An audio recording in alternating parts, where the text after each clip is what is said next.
Did you know that most IELTS candidates fail speaking part 3 because they never ask questions back? Here's what I mean.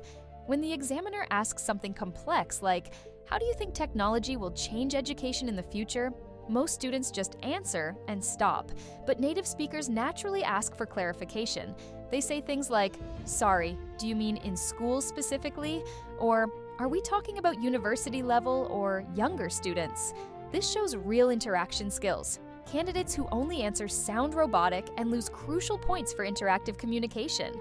Start asking clarifying questions. It's what real conversations look like.